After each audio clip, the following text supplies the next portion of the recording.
Allowing WIC customers to purchase canned, fresh, and frozen fruits and vegetables is an additional WIC food benefit. Cash value vouchers are used for these purchases. They include the participant's name, spend dates, and a maximum cash value. They're issued in several amounts, and the maximum cash value is clearly stated.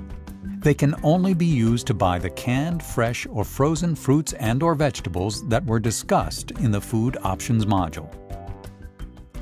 A WIC customer can buy less than the dollar amount specified on the voucher, but they lose the difference. Customers never get money back from a WIC transaction. Also, sales tax is not charged for the amount covered by the voucher. Now, your total for these apples and bananas comes to $7.28, and your voucher is for $6. So do you want to pay the extra $1.28, or do you want to get less fruit? If a customer wants to purchase more than the amount on the voucher, the customer will need to pay the difference. This also includes paying any sales tax on the difference. Can I use my SNAP card to pay the $1.28? Sure. Yeah. Great. If the WIC customer has food stamps, they can use them to pay the difference. She may also pay with cash. The choice is the customer's. As you saw in that example, WIC customers can buy more than one fruit or vegetable using the same voucher, as long as the total adds up to the amount on the voucher. If it's over, the WIC customer pays the difference. When buying fresh produce, WIC customers need to weigh the produce to figure out the right amount. Some customers will prefer to buy fruits or vegetables that are already bagged, and that's okay too.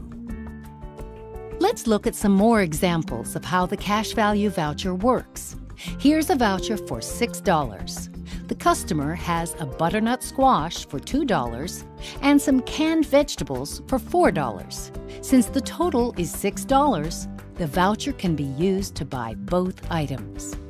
Let's say they have 2 vouchers. Each is for $5. That's a total of $10. And they want to get a $6 bag of oranges, plus a cantaloupe for $2 and a bunch of bananas for $2. They cannot use the 2 vouchers for these purchases.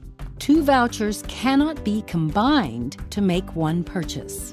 Each of the vouchers is processed separately. Since each is worth $5, let's see how they're rung up. Since the bag of oranges costs $6, 2 vouchers cannot be combined to buy them.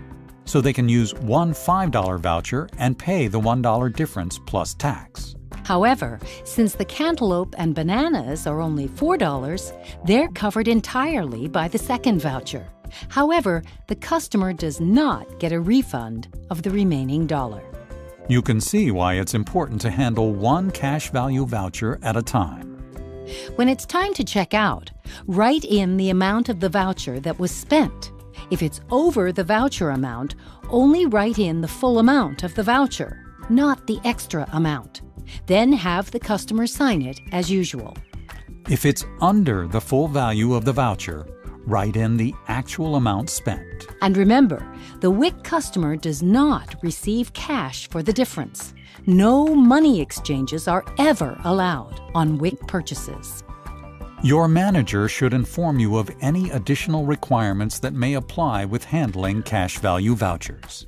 And always refer to the Cashier Training Guide and WIC-approved food list for additional information and guidance. Cash value vouchers give moms and families more choices in creating meals that are not only nutritious, but feature foods that suit their tastes.